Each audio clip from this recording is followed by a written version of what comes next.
90 రోజుల కోర్సు పూర్తి చేస్తే చాలు 100% ప్లేస్మెంట్ సపోర్ట్ తో సాఫ్ట్వేర్ జాబ్ మీ సొంతం. వెంటనే కోడ్ జ్ఞాన్ డెస్టినేషన్ ని సంప్రదించండి. నమస్కారం అలగరి రవీంద్రనాథ్ గారు. నమస్తే అండి సిరి గారు. సార్, ఎక్కువగా రియల్ ఎస్టేట్ లో మనము ఇల్లు కావచ్చు, భూమి కొనుక్కునేటప్పుడు రిజిస్ట్రేషన్ ప్రాసెస్ ఏదైతే ఉంటుందో అది చాలా కీలకమైందని చెప్తూ ఉంటారు. అందులో భాగంగానే ఒక్కసారి రిజిస్ట్రేషన్ అయిపోయిన తర్వాత మన దగ్గరకు వచ్చే డాక్యుమెంట్స్ ఏవైతే ఉంటాయో అవి కనుక ఒరిజినల్ కాదు, ఇవి ఫేక్ అని తెలిసినప్పుడు మనం పెట్టిన ఇన్వెస్ట్మెంట్ అంతా చాలా లాస్ అండ్ అదొక మానసికంగా కూడా మనం చాలా బాధకి గురి చేయడం మనం చూస్తూ ఉన్నాం. అసలు ఆ ఒరిజినల్ డాక్యుమెంట్స్ ఇవి అనేది ఏ రకంగా తెలుసుకోవచ్చు, ఇది ఫేక్ ఇది ఒరిజినల్ అని ఎలా తెలుసుకోవచ్చు, లీగల్ పరంగా మనం చూడాల్సినవి పాయింట్స్ ఏమి ఉంటాయి సార్? వెరీ ఇంట్రెస్టింగ్ క్వశ్చన్ సిరి గారు. ఒక ప్రాపర్టీ కొనుక్కోవడం, అది భూమి కావచ్చు, స్థలం కావచ్చు, అంటే ఎకరాల స్థలం కావచ్చు, ఒక చిన్న ఇల్లు కావచ్చు, ఫ్లాట్ కావచ్చు, లేకపోతే ఇండిపెండెంట్ హౌస్ కావచ్చు, ఏదైనా కావచ్చు, అది ఒక కళ, ఒక డ్రీమ్. ఒక మధ్యతరగతి వ్యక్తి అయినా పెద్దవాళ్ళకైనా ఎవరికైనా ఒక ప్రాపర్టీ, ఒక అసెట్ కొనుక్కుంటున్నాం అంటే కళ. ఎన్నో సంవత్సరాలు కష్టపడి మనం దాచుకున్న డబ్బును తీసుకెళ్ళి ఒక ప్రాపర్టీని కొనుక్కుంటాం. ఆ ప్రాపర్టీ కొనుక్కునే సందర్భంలో ఇక్కడ ఏం జరుగుతుందంటే నకిలీలు కూడా ఉన్నారు. నకిలీ వ్యక్తులలో ఉంటారో నకిలీ డాక్యుమెంట్స్ కూడా సృష్టిస్తారు. ముఖ్యంగా ఎలా సృష్టిస్తారంటే నకిలీ స్టాంపులు, యజమానులు కూడా ఫేస్లు మారిపోతారు. అదేవిధంగా సర్వే నెంబర్లు మార్చేస్తారు. యాజమాన్యపు హక్కులు, ఎవరైతే ఓనర్షిప్ రైట్స్ ఉంటారో వాళ్ళు మారిపోతారు. రకరకాల కోణాల్లో కలిసి మొత్తానికి ప్రాపర్టీని ఆ వ్యక్తికి అంటగట్టేస్తారు. డబ్బే ప్రథమావధిగా ఉన్నటువంటి పరిస్థితి ఏం చేస్తారంటే ఏదో రకంగా ప్రాపర్టీ అమ్మేస్తారు. తరువాత కొనుక్కున్న తరువాత పరిస్థితి ఏంటంటే ఆ వ్యక్తి ఈ ప్రాపర్టీ మీది కాదని, లేకపోతే వేరే వాళ్ళు ఈ ప్రాపర్టీ మాకు ఉందని చెప్తూ కోర్టులో కేసులు వేసి, ఇంజక్షన్ పిటిషన్ ఆర్డర్లు వేసి ఆ కోర్టు యథాతథ స్థితికి వచ్చిన తర్వాత లబోదిబమని కొన్ని వందల కేసులు ఈరోజు కోర్టులో మూలుగుతున్నాయి. అంటే టెంప్ట్ అవుతారు. స్థలం బాగుంది కదా, మంచి రియల్ ఎస్టేట్ కంపెనీ కదా, మంచి కలెక్షన్స్, మంచి కలర్ఫుల్గా కనిపిస్తున్న బ్రోషర్స్ బాగున్నాయి కదా అని చెప్తూ ప్రాపర్టీని కొనుగోలు చేయడానికి ముందుకు వస్తారు. కానీ చిన్న తప్పిదం ఏంటంటే ఆ కొనుక్కున్న ప్రాపర్టీ డాక్యుమెంట్ వెరిఫికేషన్ చాలా అత్యంత కీలకం అన్నమాట. ఏం చేస్తారంటే ఆ రేట్స్ మాట్లాడతారు, వాళ్ళు ఏవో డాక్యుమెంట్స్ ఇస్తారు, ఆ డాక్యుమెంట్స్ ఇచ్చారు కదా, సంస్థ బాగుంది, కంపెనీ బాగుందని కొనుక్కుంటారు. కొనుక్కున్న తర్వాత చాలా ఇబ్బందులు గురవుతారు. అలా కాకుండా ఒక ప్రాపర్టీని కొనుక్కునే ముందు, అంతేకాకుండా మీ దగ్గర ఉన్నటువంటి ఇదివరకే మీరు కొనుక్కున్న ప్రాపర్టీ డాక్యుమెంట్స్ అది ఒరిజినలా కాదా, లేదా మీరు ఇప్పుడు కొత్తగా ఒక ప్రాపర్టీ కొనుక్కునేటప్పుడు ఆ ప్రాపర్టీ వాళ్ళని మీరు అడగండి. ఎవరైతే మీరు కొనుక్కుంటున్నారో ఎవరైతే అమ్మే వ్యక్తి మీకు కొన్ని డాక్యుమెంట్స్ అడగండి. ఒరిజినల్ డాక్యుమెంట్స్ అంటే లింక్ డాక్యుమెంట్స్ సెటిల్మెంట్ ఇస్తారు. ఆ డాక్యుమెంట్స్ మీరు తీసుకొచ్చి వెరిఫికేషన్ చేసుకోవడం మోస్ట్ ఇంపార్టెంట్. మీకు తెలియదు ఎలా వెరిఫై చేయాలో. కానీ కొన్ని సూచనలు నేను చేస్తాను. అలా ఎన్ని రకాలుగా ఉంటాయి, మోసాలు ఉంటుంది, కొన్ని మీకు చెప్పే ప్రయత్నం చేస్తాను. దాని ద్వారా ఆ మోసాలకు గురి కాకుండా కొంత మనం తప్పించుకునే ప్రయత్నం చేసుకోవచ్చు. చాలా చోట్ల ఏం చేస్తారంటే ముఖ్యంగా ప్రధానంగా ఒక 7 పాయింట్లు అయితే మీకు నేను చెప్తాను. అది ఒరిజినల్ డాక్యుమెంటా ఫేక్ డాక్యుమెంటా అని తెలుసుకోవడానికి ఒక 7 పాయింట్స్. మీకు చాలా పాయింట్స్ ఉంటాయి, అది సబ్జెక్ట్ వైజ్ మనం చెప్తాం, కానీ ఒక సెలెక్టెడ్ 7 పాయింట్స్ చెప్తాను. First one, registration office, SRO. ఈ రిజిస్ట్రేషన్ ఆఫీస్ ఏం చేస్తారంటే ఏ పరిధిలో ఉంది రిజిస్ట్రేషన్ ఆఫీసు, ఈ ప్రాపర్టీ ఏదైతే కొనుక్కుంటున్నామో ఈ ప్రాపర్టీ ఏ రిజిస్ట్రేషన్ ఆఫీస్ పరిధిలోకి వస్తుంది అన్నది తెలుసుకోవడం చాలా ఇంపార్టెంట్. డూప్లికేట్ డాక్యుమెంట్స్ వేసేటప్పుడు ఇంతకుముందు రిజిస్ట్రేషన్ ఆఫీసులుగా చాలా వరకు సొంత భవనాలు ఉండవు, అద్దె భవనాలు ఉంటాయి. ఒకప్పుడు ఒక 10 ఇయర్స్ బ్యాక్, 20 ఇయర్స్ బ్యాక్ ఆ రిజిస్ట్రేషన్ ఆఫీస్ వేరే చోట ఉండొచ్చు, వేరే చోట అడ్రస్ ఉండే ప్రయత్నాలు ఉండే అవకాశం ఉంటుంది. కానీ వీళ్ళు ఏం చేస్తారు, కన్ఫ్యూజ్లో ఆ పొరపాటున ఆ అడ్రస్ పాత డాక్యుమెంట్స్ మార్చుకునేటప్పుడు క్రాస్ చెక్ చేసుకోవాల్సిన అవసరం ఉంటుంది. అంటే ఆ లింక్ డాక్యుమెంట్స్ వెరిఫికేషన్ వెళ్ళేటప్పుడు ఆ రిజిస్ట్రేషన్ ఆఫీస్ ఆ ఇయర్లో అక్కడే ఉందా లేదా అన్నది వెరిఫై చేసుకోవడం చాలా first point. Number 1, it is very most important. Number 2, ఏదైతే సీల్స్ ఉంటాయి ఆ సీల్ సెషన్లో చాలా క్రూషియల్ పాయింట్ మీకు చెప్పే ప్రయత్నం చేస్తానండి. యాక్చువల్గా గవర్నమెంట్ రిజిస్ట్రేషన్ ఆఫీస్లో చేసే స్టాంప్స్ అన్నీ కూడా మెటల్తో చేసిన స్టాంప్స్ అయి ఉంటాయి. అంటే మెటల్తో చేసిన స్టాంప్స్ అంటే సబ్ రిజిస్ట్రార్ ఆఫీస్ ఏ ఏరియా అయితే ఆ ఏరియాతో ఉన్నటువంటి స్టాంప్ వేస్తారు. ఆ స్టాంప్స్ మెటల్తో వేయడం వల్ల యాక్చువల్గా మార్క్ ఎలా ఉంటుందంటే అవి రౌండ్ షేప్లో ఉంటాయి. రౌండ్ షేప్లో ఉన్న స్టాంప్స్ అన్ని కూడా యాస్టీస్గా పడతాయి. ఆ ఇంక్ కాస్త అటువైపు ఇటువైపు వెళ్ళే అవకాశం ఉండదు. కానీ ఫేక్ డాక్యుమెంట్స్ క్రియేట్ చేసిన వాళ్ళు ఎలా ఉంటారంటే రబ్బర్ స్టాంప్స్ యూజ్ చేస్తారు. మెటల్ స్టాంప్స్ చాలా ఎక్స్పెన్సివ్ అని చెప్పి రబ్బర్ స్టాంప్స్ వాడతారు. రబ్బర్ స్టాంప్స్తో ఉన్నటువంటి స్టాంపింగ్ చేయడం వల్ల ఆ ఇంక్ కాస్త మార్క్ అటు ఇటుగా జరుగుతూ ఉంటుంది. యాక్చువల్గా గవర్నమెంట్ రికార్డ్స్లో చేసిన స్టాంప్స్ ఎక్కడ కూడా ఆ ఇంక్ కాస్త ఎలా ఏ మెజర్మెంట్ ఒక రకంగా ఉంటుంది. అది కంటిన్యూగా చేసిన మాలాంటి వాళ్ళకైతే అది ఒరిజినల్ స్టాంపా ఫేక్ స్టాంప్ అని చూడంగానే, అంటే ఇప్పుడు నోట్లో మనం ఇది ఒరిజినల్ నోటా డూప్లికేట్ నోట్ అని ఎలా అయితే బ్యాంక్ వాళ్ళు చెప్తారో అదేవిధంగా ఆ డాక్యుమెంట్లో వేసిన సీల్ స్టాంప్ ఏదైతే ఉందో అది ఒరిజినల్ సీనా లేకపోతే ఫేక్ సీల్ అన్నది కూడా మనం నంబర్ ఆఫ్ కొన్ని వందలాది వేల డాక్యుమెంట్స్ అని చూస్తుంటాం కాబట్టి ఆ సీల్ని బట్టి కూడా చెప్పొచ్చు అది నకిలీ స్టాంప్ వేశారా లేకపోతే ఒరిజినల్ స్టాంప్ వేశారనేది. డూప్లికేట్ డాక్యుమెంట్ డీడ్స్ ఉంటాయి, అంటే నోటిఫై చేస్తారు. నోటిఫై చేసేటప్పుడు లింక్ డాక్యుమెంట్స్ చేసేటప్పుడు ఏం చేస్తుంటే కొన్ని చోట్ల కాపీ ఆఫ్ డాక్యుమెంట్స్ అంటారు. కాపీ ఆఫ్ డాక్యుమెంట్స్ అంటే ఏంటంటే ఒరిజినల్ డాక్యుమెంట్ పోయిన సందర్భంలో రిజిస్ట్రేషన్ ఆఫీస్లో మనం ఫీజు చెల్లిస్తే ఆ రిజిస్ట్రేషన్ డిపార్ట్మెంట్ వాళ్ళు మనకు ఒక డాక్యుమెంట్ సబ్మిట్ ఇస్తారు. దాన్ని కాపీ ఆఫ్ డాక్యుమెంట్ అంటారు. అంటే ఒరిజినల్ డాక్యుమెంట్ కాకుండా అసలు పత్రిక ఇది ప్రతి అనమాట. అంటే ఒరిజినల్ డాక్యుమెంట్కి ఇది ప్రూఫ్ ఉన్నట్టుగా రాస్తారు. ఆ కాపీ ఆఫ్ డాక్యుమెంట్స్ అన్నటువంటి ఏదైతే ఉన్నటువంటి డాక్యుమెంట్ ఉంటుందో అంటే రిజిస్ట్రేషన్ వాళ్ళు ఇక్కడ మ్యానిపులేట్ చేసే అవకాశం ఉంటుంది. నకిలీలను సృష్టిస్తారు ఈ సందర్భంలో. అంటే ఒరిజినల్ డాక్యుమెంట్ లేదు, ఏదో పత్రం ఉంటుంది, దానికి సంబంధించిన వ్యక్తులు ఎవరు లేకపోతే ఆ ల్యాండ్ వీళ్ళు ఏం చేస్తారంటే స్వాధీనం చేసుకున్న సందర్భంలో ఆ నకిలీ పత్రాలు సృష్టిస్తారు. కాపీ ఆఫ్ డాక్యుమెంట్స్ అన్నది ఆ టైటిల్ డీడ్స్ మనం చదువుతున్నప్పుడు కాపీ ఆఫ్ డాక్యుమెంట్స్ అని కనిపిస్తున్నాయంటే దాని మీద చాలా ఎక్కువ కేర్ఫుల్ చేయాల్సిన అవసరం ఉంటుంది. చాలా కేర్ఫుల్గా చదవాల్సి వస్తుంది కాపీ ఆఫ్ డాక్యుమెంట్స్లో. అంటే ప్రీవియస్ ఉన్నటువంటి హానీలో కానీ ఉన్నటువంటి నేమ్స్ లిస్ట్ ఇక్కడ రిఫ్లెక్ట్ అవుతుందా లేదా, పట్టాదారు పాస్ పుస్తకంలో నేమ్స్ అన్ని కూడా ఇక్కడ రిఫ్లెక్ట్ అవుతుందా లేదని చెప్పి క్రాస్ చెక్ చేసేటప్పుడు మనకి ఆ యొక్క కాపీ ఆఫ్ డాక్యుమెంట్స్ దగ్గర మనకి అర్థమయ్యే అవకాశం కూడా ఉంటుంది. టైటిల్స్ లో సీల్స్ లో కూడా తేడాలు ఉంటాయి. టైటిల్స్ సీల్స్ అంటే సబ్ రిజిస్టర్ ఆఫీసులు ఏం చేస్తారంటే కొన్ని చోట్ల అప్గ్రేడ్ అయిపోతాయి సబ్ రిజిస్ట్రేషన్ ఆఫీసులు. అంటే అప్పటి వరకు సబ్ రిజిస్టర్ ఆఫీస్ ఉన్నటువంటిది డిస్ట్రిక్ట్ రిజిస్టర్ ఆఫీస్గా అప్గ్రేడ్ చేస్తారు కొన్ని ఏరియాస్లో. అంటే అక్కడ ఉన్నటువంటి రిజిస్ట్రేషన్ జరుగుతున్నటువంటి దీంట్లో కెపాసిటీ ఎక్కువగా పెరుగుతుంది, ఎక్కువగా దాని మీద లోడ్ పెరుగుతుంది ఆ రిజిస్ట్రేషన్ ఆఫీస్ అనుకునేటప్పుడు ఆ రిజిస్ట్రేషన్ ఆఫీసులు ఒక్కోసారి సందర్భాల్లో డిస్ట్రిక్ట్ రిజిస్టర్ ఆఫీస్గా అప్గ్రేడ్ చేస్తారు. ఇక్కడ ఏమవుతుందంటే వీళ్ళ డాక్యుమెంట్స్ అంటే ప్రీవియస్ లింక్ నేను ఇప్పుడు చెప్పేవన్నీ కూడా లింక్ డాక్యుమెంట్స్. ఈ లింక్ డాక్యుమెంట్స్ ఏం చేస్తారంటే అది ఏ ఇయర్లో అది డిస్ట్రిక్ట్ రిజిస్టర్గా అప్డేట్ అయింది, ఏ ఇయర్లో ఎస్ఆర్ఓగా ఉందో తెలుసుకోవడం చాలా కష్టం.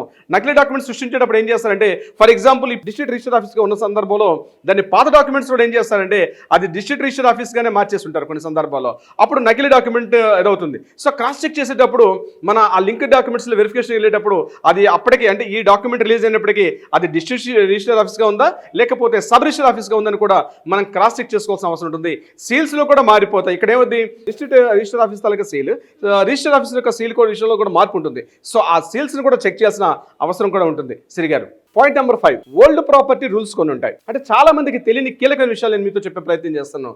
1990కి ముందు అంటే 1990కి పూర్వం కేవలం అమ్మే వ్యక్తి యొక్క సిగ్నేచర్ ఉంటే సరిపోయేది, కొనుక్కున్న వ్యక్తి యొక్క సిగ్నేచర్ అవసరం లేదు. అంటే అప్పుడు ఉన్నటువంటి ఆ యొక్క నిబంధనలు ఆ యొక్క రూల్స్ అండ్ రెగ్యులేషన్స్ అలా ఉండేవి. 1990కి పూర్వం అట్లా ఉండేవి. అయితే దానిని అడ్వాంటేజ్ తీసుకొని చాలామంది 1990కి బిఫోర్ ఉన్నటువంటి డాక్యుమెంట్స్లో కొన్ని డూప్లికేట్ డాక్యుమెంట్స్ని కూడా తయారు చేసి ఆ యొక్క చట్టాల్లో ఉన్న లొసుగుల్ని అడ్వాంటేజ్గా తీసుకొని డూప్లికేట్ డాక్యుమెంట్స్ని కూడా చెక్ చేసుకున్నారు. అయితే అటువంటప్పుడు అమ్మే వ్యక్తి యొక్క ఒరిజినల్ టైటిల్ డీడ్స్ యాజమాన్య హక్కులు ఎవరికైతే ఉన్నాయో నిజంగా ఆ పర్సన్కి ఆ డాక్యుమెంట్స్ రైట్స్ ఉన్నాయా లేదండి మనం మళ్ళీ క్రాస్ చెక్ చేసుకోవాల్సిన అవసరం వస్తుంది. ఇదంతా లింక్ డాక్యుమెంట్ వెరిఫికేషన్లో ఇదొక కీలకమైన పాత్రగా ఉంటుంది. ఇది కూడా చాలా important point. Point number 6 land survey numbers errors. Land survey number errors అంటే ఎలా వస్తాయంటే ఫర్ ఎగ్జాంపుల్ ఒక వ్యక్తికి ఒక ప్రాపర్టీ ఒక సర్వే నెంబర్లో ఉంది. అయితే అతనికి 4 పిల్లలు ఉన్నారు. ఆ 4 పిల్లలు ఉండేటప్పుడు ఇక్కడ సర్వే నెంబర్స్ చేసేటప్పుడు బాగా పంపకాలు జరిగేటప్పుడు కొన్ని మిస్టేక్స్ వాళ్ళు ఏం చేస్తారంటే ఒక ప్రాపర్టీ ఒక సర్వే నెంబర్లు ఉంటుంది, ఒక ప్రాపర్టీ ఒక సర్వే నెంబర్లు ఉన్నట్టుగా చూపించేసి లింక్ డాక్యుమెంట్స్ చెక్ చేస్తారు. అంటే ఆ డాక్యుమెంట్ నకిలీ డాక్యుమెంట్ సృష్టించే క్రమంలో ఈ యొక్క సీక్వెన్స్ని కంటిన్యూగా ఫాలో కలరు. ఇప్పుడు తప్పులు చేసేవాడు ఎలా తప్పులు చేస్తారంది వాళ్ళకే తెలుస్తుంది, మనం వెళ్తుంది కరెక్టా కాదండి పోలీసులకు ఎట్లా అయితే తెలుస్తుందో అదేవిధంగా డూప్లికేట్ డాక్యుమెంట్స్ చేసేటప్పుడు కూడా అది రియల్గా డూప్లికేటా ఫేక్ డాక్యుమెంటా ఒరిజినల్ అనేది ఆ రకంగా మనం తెలుసుకున్నాం అవకాశం ఉంటుంది. సో యాజమాన్యపు సర్వే నెంబర్లు క్రాస్ చెక్ చేసుకునేటప్పుడు అక్కడ హ్యాండ్ రైట్ను కరెక్షన్ చేశారా లేకపోతే ఎర్రర్స్ చేశారా లేకపోతే వైట్నర్ తోటి అక్కడ ఎర్రర్ చేసి కొత్తగా దాన్ని కాపీ పేస్ట్ చేశారని కూడా మనం వెరిఫికేషన్లో కూడా మనం చేసేటప్పుడు అది మనకు అర్థమయ్యే అవకాశం ఉంటుంది. ఇట్ ఇస్ వెరీ వీటన్నిటితో కాకుండా 7th పాయింట్ నేను చెప్తాను అత్యంత కీలకమైనటువంటి ఇంపార్టెంట్ పాయింట్ ఏంటంటే కొన్ని డాక్యుమెంట్స్ లింక్ డాక్యుమెంట్స్ వెరిఫికేషన్కి వెళ్ళేటప్పుడు సిమిలర్గా చూడండి కొంతమంది పిల్లలు అంటే బ్రదర్స్లో కానీ సిస్టర్స్లో కానీ సిమిలర్ ఫేస్లు కొంతమంది ఉంటాయి. సో ఇక్కడ ఏం చేస్తారంటే వాళ్ళు ఆ సిమిలర్ ఫేస్గా ఉన్నటువంటి వ్యక్తిని అడ్వాంటేజ్గా తీసుకొని అసలు వ్యక్తికి డూప్లికేట్ డాక్యుమెంట్ అతని పేరు మీద సృష్టించేసి రీసెంట్గా అంటే ఆధార్ కార్డ్స్ వచ్చాయి కాబట్టి ఇప్పుడు కొంతవరకు అవకాశం తగ్గుతుంది. నేను చెప్పేది ఒక 10 years బ్యాక్ నేను చెప్తున్నాను. 10 years back link documents verification చేసేటప్పుడు ఒరిజినల్ అంటే అక్కడ ఫొటోస్ కూడా క్లారిటీ ఉండదు.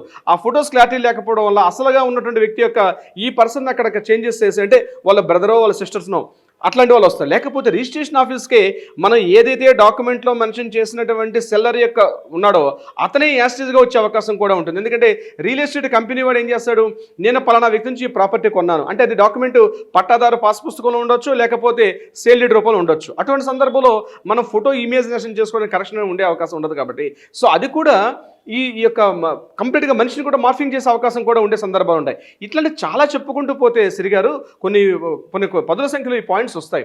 అంటే ఒక ప్రాపర్టీని డూప్లికేట్ చేయడం అంటే రియల్ ఎస్టేట్ మోసాలు రోజుకు కేసులు పెరిగిపోతున్నాయి. ప్రాపర్టీ అంటే ముఖ్యంగా కొన్ని పర్టికులర్ ఏరియాస్లో ఎప్పుడైతే డిమాండ్ పెరిగిందో అక్కడ అనుకున్నంతగా ల్యాండ్ లేనప్పుడు ఏం చేస్తారంటే అనాథరైజ్డ్ లేఅవుట్స్ ఎక్కువ పెరిగిపోయి ఆ నకిలీ డాక్యుమెంట్స్ సృష్టించకపోవడం. అంటే ఎవరో యాక్సిడెంట్లో ఒక ఫ్యామిలీ చనిపోయారు, వాళ్ళ ల్యాండ్ ఎక్కడ ఉంటుంది వాళ్ళకి తెలిసే ఉంటుంది అనమాట. ఇమీడియట్గా ఆ ప్రాపర్టీని ఆక్యుపై చేసేసి ఆ డాక్యుమెంట్ని వీళ్ళు ఒక కొత్త డాక్యుమెంట్ క్రియేట్ చేసి ఆ కొత్త డాక్యుమెంట్ పెట్టుకొస్తారు.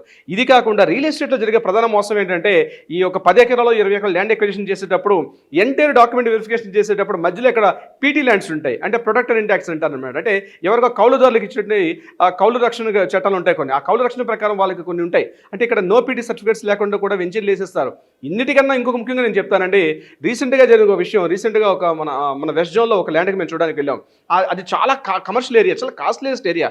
అక్కడ వెంచర్లు వేశారు, ప్లాట్లు అమ్మేశారు, అన్నీ అయిపోయింది. అయితే ఈ వెంచర్కి వెళ్ళడానికి ఈ బ్లాక్ టాప్ రోడ్డుకి మధ్యలో ఒక 10 మీటర్ల మాటకు ఒక రోడ్డు ఉంది, ఒక 10 ఫీట్ రోడ్డు ఉంది. ఈ 10 ఫీట్ రేట్ యాక్చువల్గా గౌటన్ ల్యాండ్ అంటే గవర్నమెంట్ ల్యాండ్, అంటే గవర్నమెంట్కి సంబంధించినటువంటి ల్యాండ్ అది. అంటే బ్లాక్ టాప్ రోడ్డు ఉంది, ఇక్కడ వెంచర్ ఉంది. ఈ రోడ్డు దగ్గర నుంచి ఈ వెంచర్కి వెళ్ళడానికి మధ్యలో కనెక్టింగ్ రోడ్ ఏదైతే ఉందో అది గౌటన్ ల్యాండ్. కానీ వీళ్ళు ఏం చేశారు అప్పటి సందర్భంలో, నేను చెప్తాను, ఒక 15-20 ఇయర్స్ బ్యాక్ అప్రూవల్స్ తీసుకొచ్చేసారు. అప్రూవల్ తీసుకొచ్చి వెంచర్ వేశారు, ప్లాట్ ల్యాండ్ అమ్మేశారు. ఇప్పుడు కన్స్ట్రక్షన్కి వెళ్ళేటప్పటికి బిల్డింగ్ పర్మిషన్స్ వాళ్ళు ఏం చేస్తున్నారు, ఈ రోడ్డు గవర్నమెంట్ ల్యాండే కాబట్టి మేము పర్మిషన్స్ ఇవ్వలేమని చెప్పారు. అంటే ఆ సందర్భాల్లో జరిగిపోయి ఇట్లాంటివి చెప్పుకుంటూ పోతే కొన్ని వందల కేసులు వస్తూ ఉంటే ఒక్కొక్క కేసుని మనం స్టడీ చేసుకుంటూ పోతే సో కంపల్సరీ ఒక ప్రాపర్టీ పర్చేజ్ చేస్తునేటప్పుడు డెఫినెట్గా ఆ డాక్యుమెంట్ ఒరిజినలా లేకపోతే డూప్లికేటా అన్నది మీరు దగ్గరలో ఉన్న అడ్వకేట్ని ఇమీడియట్గా మీరు సంప్రదించి అడ్వకేట్ యొక్క ఒపీనియన్ తీసుకోవడం చాలా ఇంపార్టెంట్. ఎందుకంటే మీరు కొనుక్కున్న ప్రాపర్టీ 100లో 1000లో లేదు, ఈరోజు లక్షల్లో దాటిపోయింది. మీరు రాత్రి పగలు కష్టపడి దాచుకున్న సొమ్మును ఒక ప్రాపర్టీగా కొనుక్కుంటున్నారు. అది గజాల్లో కొంటున్నారా, ఎకరాల్లో కొనుక్కుంటున్నారా, అపార్ట్మెంట్ ఫ్లాట్ కొంటున్నారా, ఇండిపెండెంట్ హౌస్ కొంటున్నారా, కమర్షియల్ కాంప్లెక్స్ కొంటున్నారా, దట్ ఇస్ ఇర్రెస్పెక్టివ్ ఆఫ్ ఆ ప్రాపర్టీ. కానీ ఆ ప్రాపర్టీ యొక్క డాక్యుమెంట్ అనేది చాలా ఇంపార్టెంట్. మీకు ఏదైనా ప్రాబ్లం జరిగితే మీ తదనంతరం మీ ప్రాపర్టీ మీ పిల్లలకి ఇవ్వాల్సిన సందర్భాలు వచ్చేటప్పుడు కూడా మంచి ప్రాపర్టీని, అంటే ఇష్యూస్ లేనటువంటి ప్రాపర్టీని మీ పిల్లలకి ఇవ్వాల్సిన హక్కు కూడా మీకు ఉంటుంది. ఆ ఇష్యూస్ ఉన్న ప్రాపర్టీ, ఇప్పుడు మరొక పాయింట్ చెప్తాను సిరి గారు, ఇప్పుడున్న వాళ్ళకి కనీసం కొంత నాలెడ్జ్ ఉంది. నేను చెప్పబోయే నెక్స్ట్ జనరేషన్ ఇంకొక 10 ఇయర్స్ ఇప్పుడున్నటువంటి కాలేజ్ చదువుతున్న పిల్లలకైతే కనీస జ్ఞానం కూడా దీని మీద లీగల్ అవేర్నెస్ లేకపోవడం వల్ల ఆ ఏం చేయాలో అర్థం కాని పరిస్థితుల్లో మీరు ఇచ్చినట్టు కాంప్లికేటెడ్ అంటే ప్రైమ్ లొకేషన్లో ప్రాపర్టీ ఉంటుంది, కానీ కాంప్లికేషన్స్ ఇరుక్కుపోయే ఇబ్బందులు కూడా ఉంటుంది. సో డెఫినెట్గా ఏంటంటే ఒక ప్రాపర్టీని లీగల్ ఒపీనియన్ తీసుకోవాలి. లీగల్ ఒపీనియన్ తీసుకొని ఆ ప్రాపర్టీని పర్చేజ్ చేయడం చాలా అత్యంత అవసరం. అది ఎటువంటి ప్రాపర్టీ అయినా సరే. సిరి గారు సార్, మరి ఎవరికైనా కూడా మీరు అన్నట్టుగానే చాలా మంది రియల్ ఎస్టేట్ లో ఎన్నో రకాలుగా మోసాలు అయితే జరుగుతూనే ఉంటాయి. అందులో ఎక్కువగా ఈ ఫేక్ ఒరిజినల్ ఎలా తెలుసుకోవాలి అనుకునే వాళ్ళు చాలా మంది ఉంటారు. దాంతో పాటు ప్రాపర్టీ ఇష్యూస్ లో కూడా, అంటే ఈ ఏరియాలో ఉంది, ఇలాంటి గొడవ మా ఇంట్లో జరుగుతుంది, దీనికి సంబంధించి ఎవరైనా కూడా లీగల్ గా వెళ్ళాలి అనుకున్నప్పుడు మీ అడ్వైస్ కావాలి అంటే ఎలా మిమ్మల్ని సంప్రదించాల్సిన అవసరం ఉందంటారు సార్? తప్పనిసరిగా సిరి గారు కింద స్క్రోల్ అవుతున్న నెంబర్ని కాంటాక్ట్ చేయగలిగితే అట్లీస్ట్ కాంటాక్ట్ అని చేయొచ్చు, వాట్సాప్ పే చేయొచ్చు, లేకపోతే వాట్సాప్లో చిన్న మెసేజ్ ఇమీడియట్గా మాట్లాడమంటే మన లీగల్ టీం వాళ్ళకి ఇమీడియట్గా అప్రోచ్ అవుతారు, మాట్లాడతారు. మీ డీటెయిల్స్ కూడా చాలా కాన్ఫిడెన్షియల్గా ఉంటాయి. డెఫినెట్గా ఒక ప్రాపర్టీ పర్చేజ్ చేసేటప్పుడు అది ఒరిజినల్ డాక్యుమెంటా డూప్లికేటా చెక్ చేసుకోవడం చాలా ఇంపార్టెంట్. వన్స్ లీగల్గా అడ్వైజర్ కన్ఫర్మ్ చేసిన తర్వాత మాత్రమే ఆ ప్రాపర్టీని పర్చేజ్ చేయండి. This is very very crucial important. దీనివల్ల prevention is the better than cure. అంటే ముందే మనం దాన్ని అడ్డుకట్ట వేయడం వల్ల చాలా వరకు రిలీఫ్ ఉంటుంది మనకి. సో ఎవరైనా ఉంటే సంప్రదించవచ్చు, కాల్ చేయొచ్చు, వాట్సాప్ నెంబర్ని కాంటాక్ట్ చేయొచ్చు. సో తప్పనిసరిగా వాళ్ళకి సలహా సంప్రదింపులు అందజేస్తారు. అట్ ద సేమ్ టైం ఏదైనా లీగల్గా ఒక సర్వీస్ కావాలి, న్యాయపరంగా పరిష్కారం కావాలంటే కూడా డెఫినెట్గా పరిష్కరించే ప్రయత్నం చేస్తారు. సిరి గారు thank you sir. Thank you so much. Thank you so much అండి సిరి గారు.